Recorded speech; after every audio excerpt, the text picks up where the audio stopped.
Welcome back to Liberty Man once again. Folks, the hits just keep on coming. This is Black History Month, so I'm focusing on the constitutionality of the slave issue. We're told today that the Americans were horrible people because they had slaves, and we shouldn't listen to anything that they said or did because they were so evil. The two previous sections, we looked at clauses in the U.S. Constitution that dealt with what to do with slaves.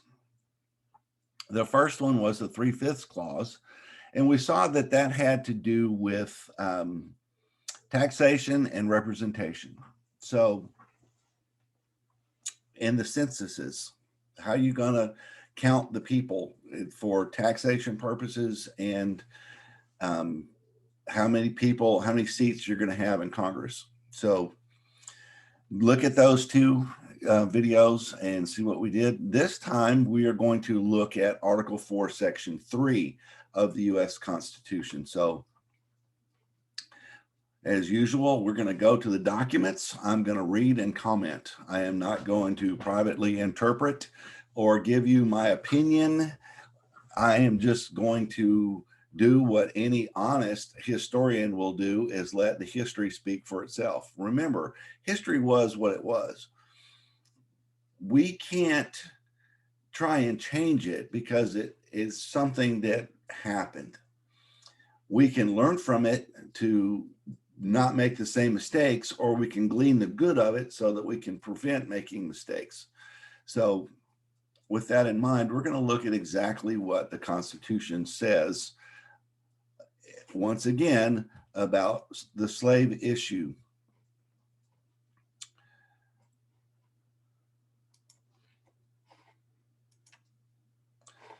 So here,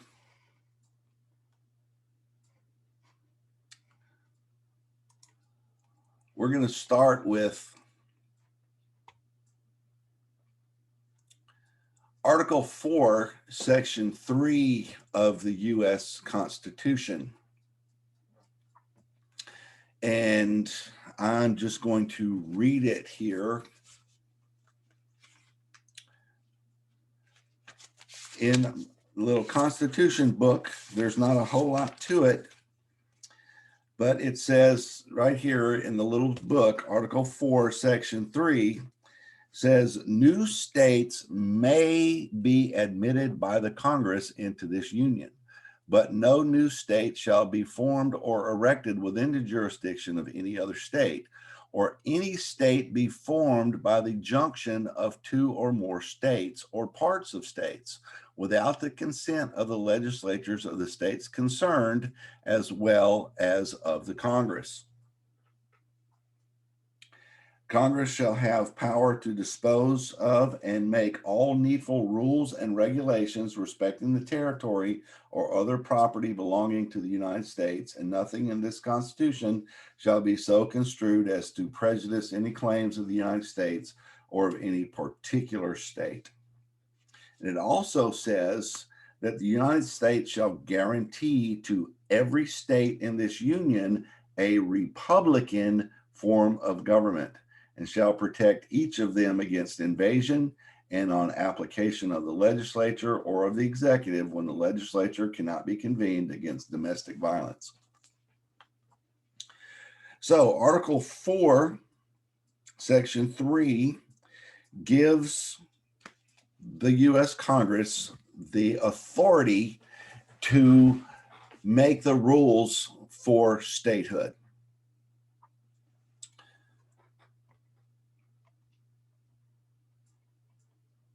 Powers of Congress: admission of new states and acquisition of territory.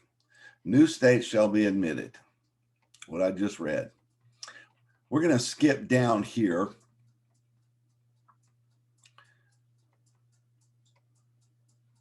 And it says, the truth is that the importance and even justice of the title to the public lands on the part of the federal government and the additional security which it gave to the Union overcame all scruples of the people as to its constitutional character. The measure to which the Federalists alludes to in such emphatic terms is the famous Ordinance of Congress on the 13th of July, 1787, which has ever since constituted in most respects the model of all our territorial governments, and is equally remarkable for the brevity and exactness of its text, for its masterly display of all the fundamental principles of civil and religious liberty. It begins by providing a scheme for the descent and distribution of estates, and so on and so forth. The third provision provides for the encouragement of religion and education in schools, for good faith and due respect to the rights of properties of Indians. The fourth, the fifth, and the sixth and last provides that there shall neither be slavery nor involuntary servitude in the said territory, other than in the punishment of crimes, but fugitives from other states owing service therein may be reclaimed. Okay, so what? Well, I'm going to show you so what. Go up here and we're going to go to our documents.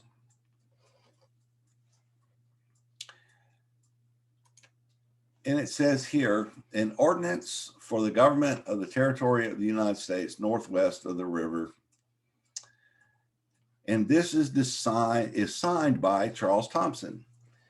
Now, who is Charles Thompson? Well, it's real simple. Charles Thompson is and was the secretary to the Continental Congress. He served from day one to the day last. He was there the whole time. He recorded everything that happened in that Congress. And he would basically, when he would sign it, it'd be like notary. His word was so impeccable that he was unanimously chosen by the delegates to the first Congress in 74 to be the secretary. And he was the only person other than John Hancock that signed the original Declaration of Independence. It wasn't until August that the 56 signers signed the thing. He was also one of the greatest theologians in all of Christianity. After he retired, he translated the Greek Septuagint text of the Bible, which is basically the Old Testament, but he translated the Greek Old Testament into English, but his work did Old and New Testament. But anyway, he's the person that did that as a private citizen in his own personal library at home. So he's an incredible, incredible Christian. And this is quite possibly one of the last things that he ever signed. Because it says, done by the United States and Congress assembled the 13th day of July in the year of our Lord, 1787, and of the sovereignty and independence, the 12th.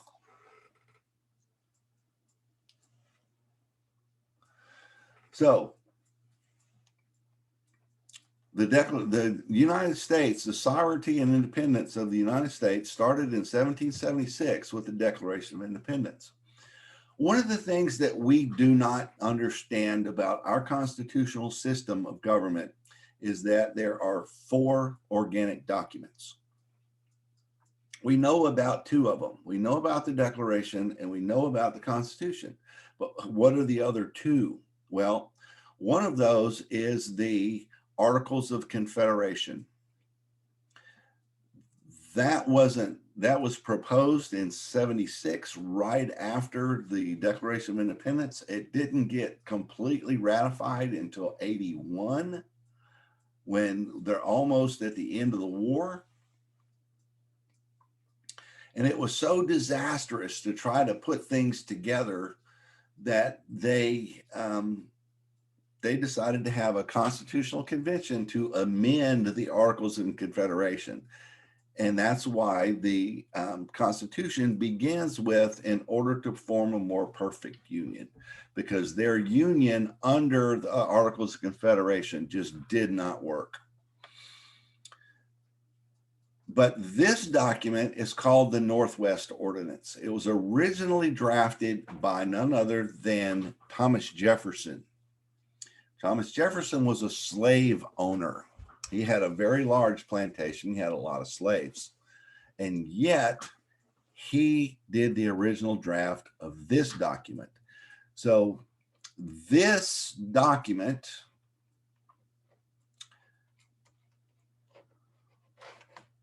where do I want to get here?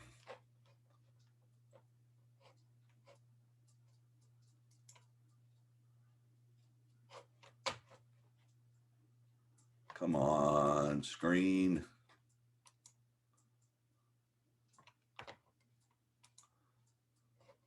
Open up to me here. There we go. Let's go to document transcript. It's so much easier to read. Now, the convention to amend the Articles of Confederation began in, let me pull it up here real quick for you.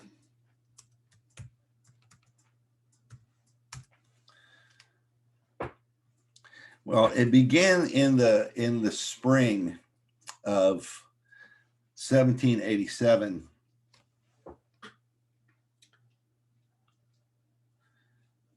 The spring of 1787, and it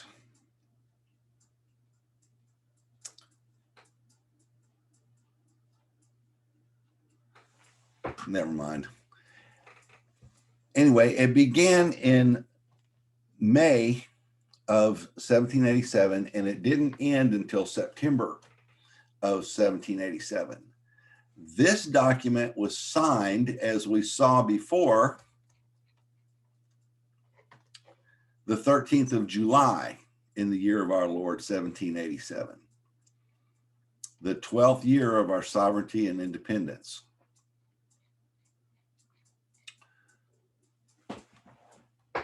So it was the beginning of the 12th year, the 17th versus the July the 4th. Anyway, so this happened while the Constitutional Convention was going on. And I believe, if I'm not mistaken, you'll have to go back and you can go back and research. And if I'm wrong, I'm wrong. I admit it. I'm telling you now. But I think they were both in the same city of Philadelphia at the time. But what went on in the federal convention was totally secret. But these guys, the government is still going on. And under the Articles of Confederation, each state had one vote. And you had to have nine votes in order to pass something, I think. And it might have even been you had to be unanimous to pass something. But there again, I'm not 100% sure about that, but you still had to have a supermajority. So we'll just leave it at that. We had to have a supermajority of the states ratify it. So this is going on at the same time that the Constitutional Convention is going on, which was to form a more perfect union. In 1789, when the first Congress sat before the inauguration of George Washington, they started putting the government together. One of the two things that they were required to do, well, once they got fully going in 1789, they did two things. They instituted this document to be the laws for the territories to become new states. And then they also took up the challenge of framing a document known as the Bill of Rights, which is a separate document. The first 10 amendments are off limits to the government in every capacity whatsoever. So with that being in mind, the states themselves, as one final hurrah for the current Articles of Confederation, and it was Articles of Confederation and Perpetual Union. They wanted this perpetual union to continue to exist. So this document, and I know this is a mouthful, but you need to understand it because you probably never heard of the thing. This is the document that is to preserve the original foundations of America. If you want to join the original 13 colonies, these are the rules and the laws that you have to uphold. Okay? It's the principle is very simple. My house, my rules. We won this freaking war. We put this country together. We cut the trees down to build our own homes hundreds of years ago. And now, if you want to be part of the club, you've got to be exactly like us, and you've got to teach your people to be exactly like us. Does that make sense? And that's what the public school systems are supposed to do, is perpetuate the civics or the ethos of a nation. We're not taught a flipping thing about America today in our schools. That's, you could say, treason. I will say treason. But anyway, the ordinance of the government of the territory of the United States northwest of the Ohio River. Before this, the original colonies went from the Atlantic Ocean and they stopped at the Ohio River because it was French. We won it Britain won it in the the French and Indian War. We took it over the Northwest Territory between the Ohio River and the present Canadian border. So that ended up being the states of Ohio, Indiana, Illinois, Michigan, Wisconsin, and I believe Minnesota. Unless Minnesota's on the other side of the river, but I don't think it is. So anyway, all of those became states. And if you remember anything about the Civil War, those northern states up there were free. They were free states. They were meaning no slaves. Well, why was that? Why didn't they have slaves? Well, this document will make some sense. Anyway, be it ordained by the United States and Congress assembled that the said territory for the purposes of temporary government be one district, subject, however, to be divided into two districts as future substances, blah, blah, blah, blah, blah. Be it ordained by the authority. And then it goes through and does a bunch of what I call technical things about how to set up the territory, what you need to do to transition from a territory to a state by certain populations and different things. And it's real simple. It's you can almost see the Bill of Rights in here, word for word, in some of the sections, and then representation and judges. And Section 13 is where we're going to begin the discussion that's pertinent to the slave issue, because this is Black History Month, and we want to see about what it is for this document. This is an official government document. But what told you was, this is the rules to become a state in the Union. And we're going to see some clauses in here that are pretty powerful. Section 13, and for extending the fundamental principles of civil and religious liberty, which form the basis whereupon these republics, their laws and constitutions are erected, to fix and establish those principles as the basis of all laws, constitution, and governments, which forever hereafter shall be formed in the territory, in the said territory, to provide also for the establishment of states and permanent government therein, and for their admission to a share in the federal councils on an equal footing with the original states, as at earliest periods as may be consistent with the general interest. That's a mouthful. However, look at what it says. The purpose of admitting new states, according to Article 4, Section 3 of the U.S. Constitution, is to extend the fundamental principles of civil and religious liberty, which form the basis whereupon these republics, the original 13 colonies, now states, were all free and independent republics in and of themselves. They each had their own constitution. They each had their own legislature. They each had their own executive. They each had their own judicial. They each had their own unique interests that they were concerned with. And yet they all 13 agreed to be united into one nation, and they had certain fundamental principles, and those principles were civil and religious liberty. That's the basis of the republics. You will notice that they do not use and never have used the term democracy when it comes to the United States of America as founded. Democracy is a terrible, terrible way to run a country. And at my family reunions, I'll use this as an example. If I have one nephew and he has got fire engine carrot red hair. So all the cousins just gave him crap forever. I mean, he's a grown man with his own kids now, but it was all in jest and all in fun.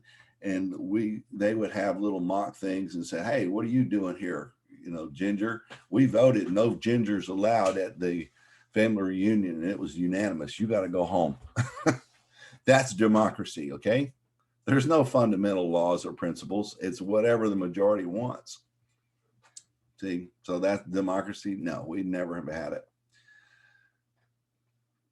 But if you want an equal share in the federal councils with the original 13, you've got to bring delegates to the table that understand these fundamental principles of civil and religious liberty. You follow me? This falls in line with swearing an oath to uphold and defend the Constitution against all enemies, both foreign and domestic, for the military. But when an elected official swears an oath, if you were a legislator in the state of Mississippi or any other state in the union, you swear to uphold and defend your Constitution as well as the federal. The federal elected officials only have to swear an oath to the federal because that's their jurisdiction. But each state is to protect the Constitution that was signed by George Washington. You follow me? It's not what we want it to evolve into when we swear an oath. It's to defend what the Constitution that George Washington signed. I know people want to talk about 1871 and blah, blah, blah, blah, blah, and all this, that, and the other, and blah, blah, blah. Well, that was then, this is now. That was old and outdated. They were a bunch of slaveholders. Okay, well, we're looking at the original documents. So this oath makes a big difference here. So, section 14. This is the nuts and bolts of what thou shalt do. It's almost like the 10 Commandments, but there's only 6 of them.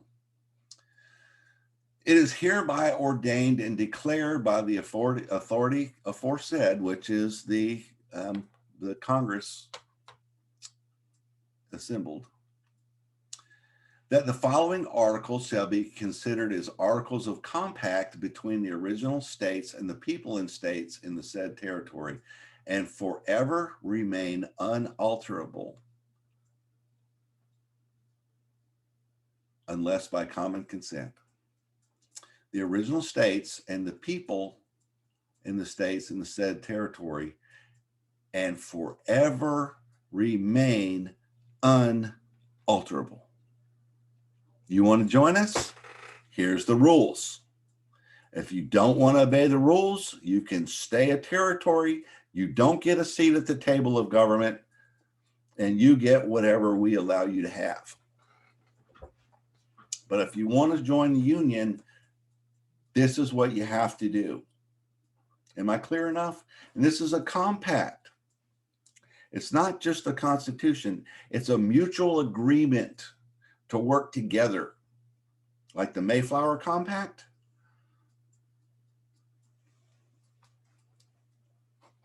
The very first thing is freedom of religion. Remember the fundamental principles of civil and religious liberty? The first thing is the religious liberty.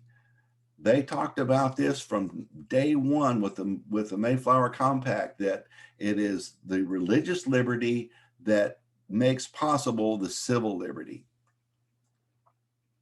No person demeaning himself in a peaceable and orderly manner shall ever be molested on account of his mode of worship or religious sentiments in the said territory. Peaceful and orderly manner. Let's say on account of his mode of worship, which is the church that he attends and the ceremonies that they go through, or the process that they go through for their service, or religious sentiments, with is what you believe and understand from the scriptures. It doesn't take into consideration the irreligious. As long as they remain peaceable and orderly, that's fine. But irreligious is not considered constitutionally protected unless it's peaceable and mannerly. Article 3. This right here, Article 2, is what you have that's almost like the Bill of Rights that we have today. This is one of the main reasons. Well, I'll just read it. The inhabitants of the said territory shall always be entitled to the benefits of the writ of habeas corpus, trial by jury of a proportionate representative of the people in the legislature, judicial proceedings according to the course of the common law. Common law, see, that goes back to Great Britain and what they were before the Declaration of Independence. We were British subjects under British law. We liked that system. We were perfectly happy being subjects of Great Britain until they started breaking the rules. And we just said, no, we're not going to do that. All persons shall be bailable unless of capital offenses, where the proof shall be evident or the presumption great. All fines shall be moderate, and no cruel and unusual punishment shall be inflicted. No man shall be deprived of his liberty or property, but by the judgment of his peers or the law of the land. And should public exigencies make it necessary for the common preservation to take any person's property or demand his particular services, full compensation shall be made for the same. Eminent domain. And in the just preservation of rights and property, it is understood and declared that no law ought ever be made or have force in the said territory that shall in any manner whatever interfere with or affect private contracts or engagements, bona fide and without fraud, previously formed. Very similar to the Bill of Rights and very similar to the Article 1, Section 8, things that you can legislate on. Article 3, this is a fundamental law. It is also unalterable. Forever. Religion, morality, and knowledge being necessary to good government and the happiness of mankind, schools and the means of education shall forever be encouraged. Then it talks about how to treat the Indians. Religion, morality, and knowledge is an unalterable law, and it's a compact between the original states and the new states for, what did it say up here? Let's just look at it again. For extending the fundamental principles of civil and religious liberty, which form the basis whereupon these republics, their laws and constitutions are erected, to fix and establish those principles as the basis of everything. In order to do that, you got to have a public education system that's going to teach the people those things. These are the fundamental principles of civil and religious liberty that must be taught in the public schools, or you can't join the union. And it's unalterable laws. Religion, morality, and knowledge being necessary to good government and the happiness of mankind, schools and the means of education shall forever be encouraged. Religion is number one that's got to be taught in the public schools. Morality is number two, that morality that comes from religious liberty, and knowledge of the laws of nature, which is, and of nature's God, which is how God put the physical world into being and how it mathematically works in all of its aspects. That's what's necessary for good government and the happiness of mankind. Schools and the means of education shall forever be encouraged. Now, these principles are very much discouraged today. And yet, Article 4, Section 3 of the U.S. Constitution requires this in the public schools, or you can't join the union. Put that in your pipe and smoke it a while. Now, Black History Month. There shall be neither slavery nor involuntary servitude in the said territory, otherwise than in the punishment of crimes whereof the party shall have been duly convicted. And then it says basically what the fugitive slave laws is: if a slave escapes from Pennsylvania and goes across the river into Ohio, he's still the property of the owner. He's got to go back to his owner, because at this point in time, they hadn't solved the slavery issue, and they were still considered, according to the common law of England, to be the property of the people that possessed them. Remember, we showed you that slavery is part of the British system that we lived under. Now, we're in the next section, we're going to get into that in more detail. So with all of these things in mind, and there was a 7-4 vote against eliminating slavery in 1787 with the original draft of the Constitution, the majority of the states wanted to end it right away. Some of the 4 southern states wanted time to do it right. This goes back to the 3/5 clause, and this is very, very important. So I want you to pay attention to what I'm going to share with you here.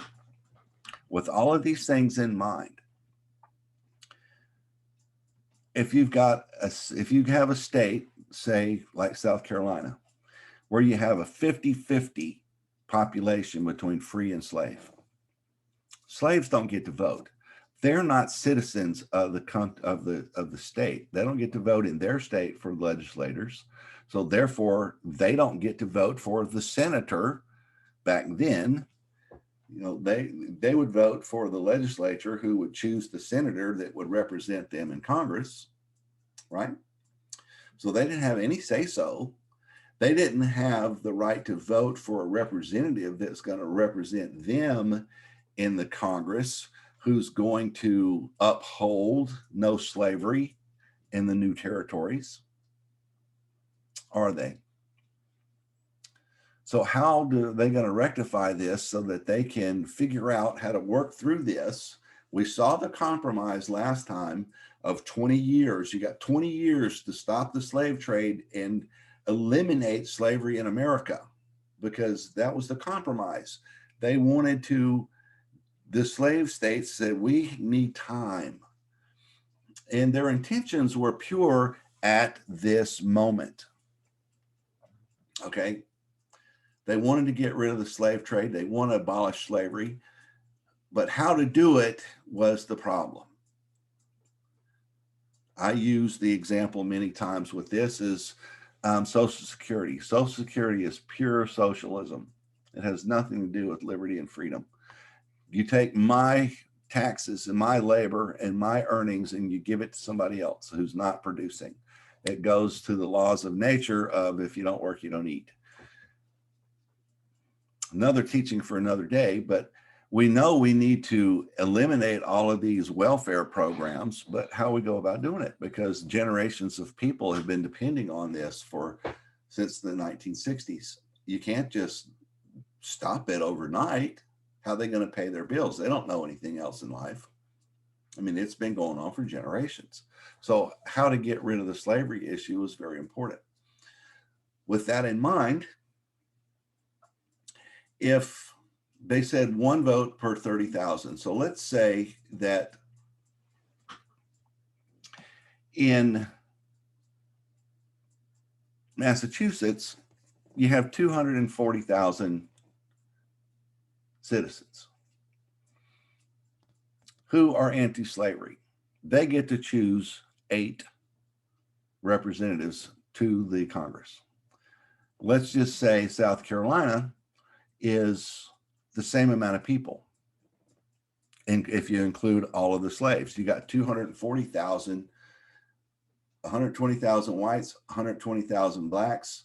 So 240,000 gives you 8 representatives. But half of those people don't get to vote. The people that do get to vote are going to vote to keep you a slave. See why it was so important that they were going through this? It had to do with freeing the slaves. They put a checks and balance system into the system to preserve the fundamental principles of civil and religious liberty. By doing that, the 3/5 clause, you're not counting all,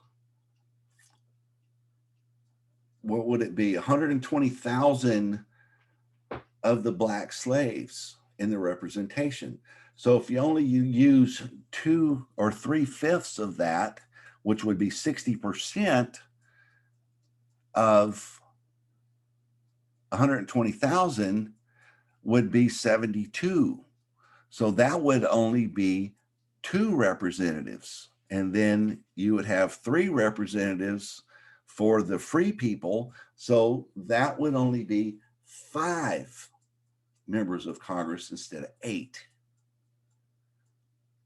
Are you following the math here?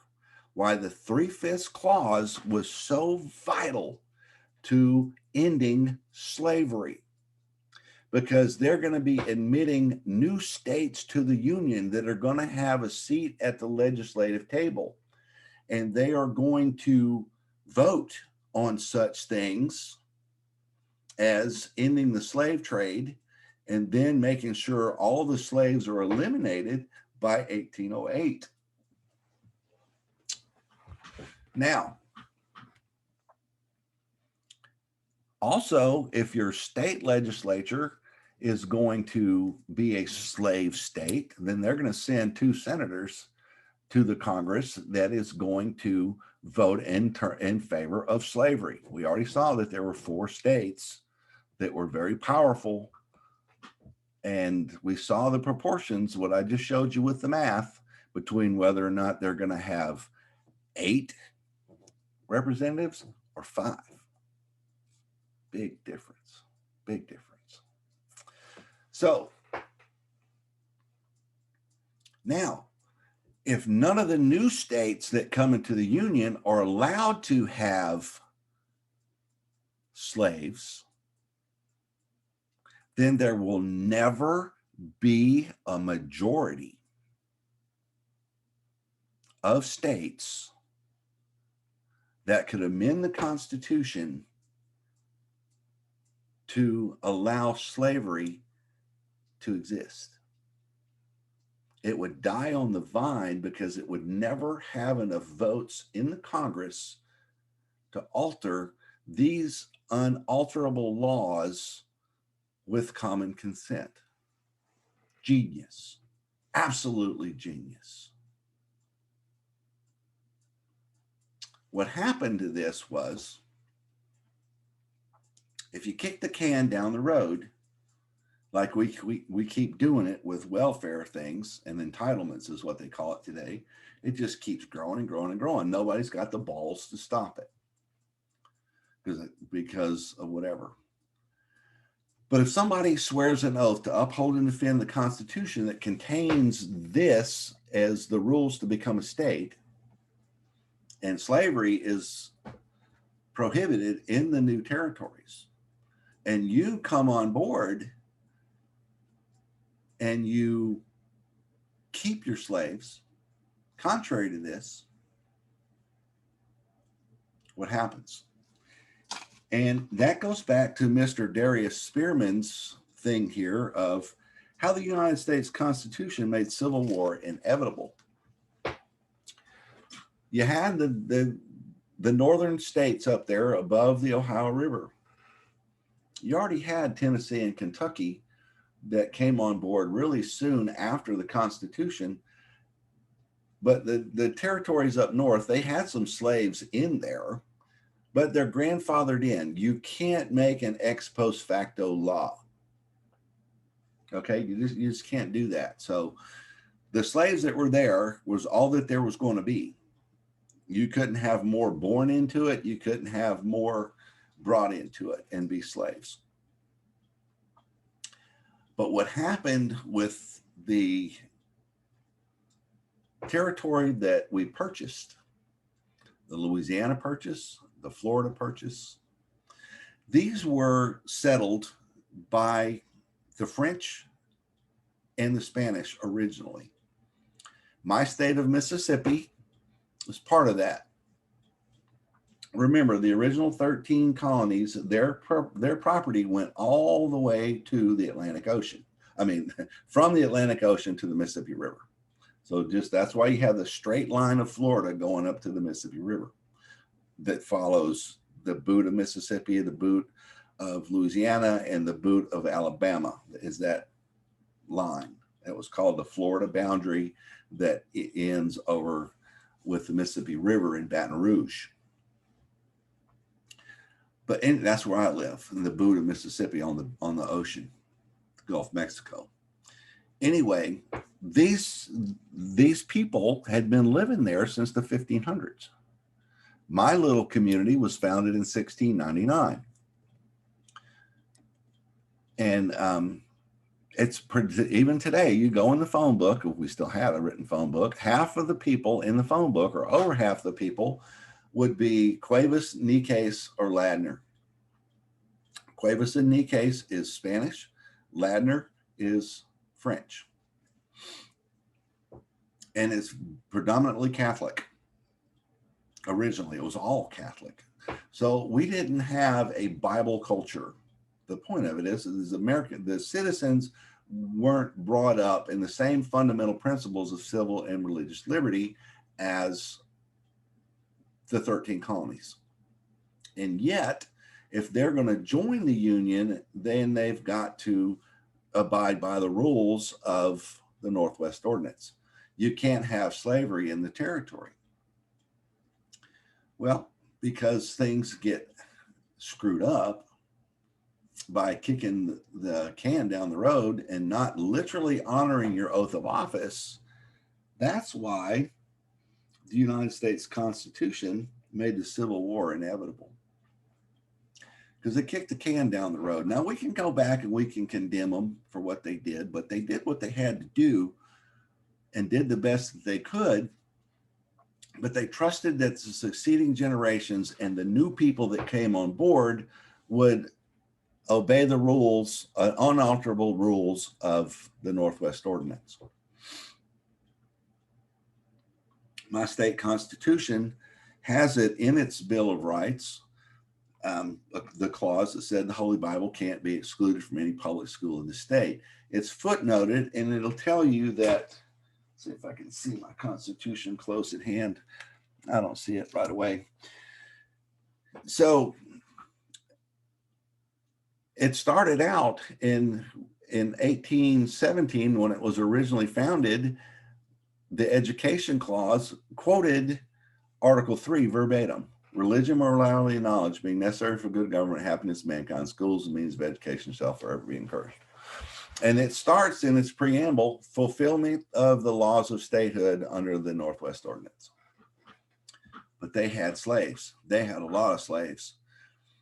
The day that Mississippi became a state in the Union, they became the wealthiest state in the Union, and the city of Natchez became the wealthiest city in the Union because of King Cotton and slaves.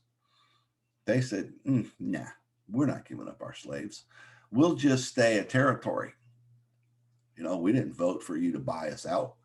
We were happy being French. We were happy being Spanish. We were happy being British. We didn't give a darn. You know, we're pursuing our happiness just fine and dandy. We don't need none of you coming along and telling us what to do. And then they pointed back to the ending of the slave trade in 1808. And they picked on South Carolina as the example, because South Carolina was the one that led the fight against abolishing slavery outright in the Constitution and in the Declaration of Independence.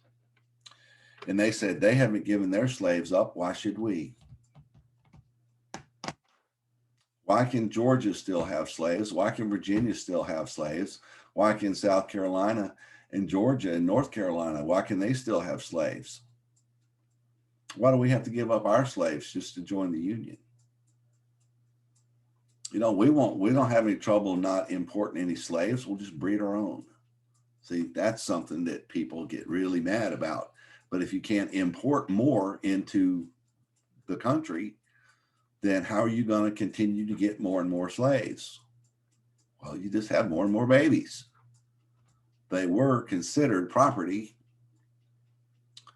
That's another teaching for another day, but that's just the facts of life back then. That's just the way it was. You got these French and Spanish people that had a different culture. They were very wealthy. They were very prosperous. You just go to the city of New Orleans and you see these homes that were just magnificent. You see all of this wealth, this mind-boggling wealth. And it was built on the backs of slaves. And it was a blight to America. But that's why we ended up having to go to war, was because people would not free the slaves. They came up with all these excuses, all these compromises, but yet the Constitution itself, and that's what's under attack today. And that's what I got my beef about is, and Frederick Douglass himself said in his later writings, that the Constitution itself is the greatest anti-slavery document in the history of the world. So with that in mind, God bless. You're the best. But this is the supreme law of the land, folks. And if we want to make America great again, this is what we got to do. We've got to go back to teaching the fundamental principles of civil and religious liberty. Fortunately, the North won the war. They were able to free the slaves. But we've got to get religion, morality, and knowledge being necessary to good government and the happiness of mankind back in the schools and the means of education with these principles shall forever be encouraged. Anyway, Darius Spearman, you are justified in the title of how the United States Constitution made civil war inevitable, but it wasn't the Constitution itself that was to blame.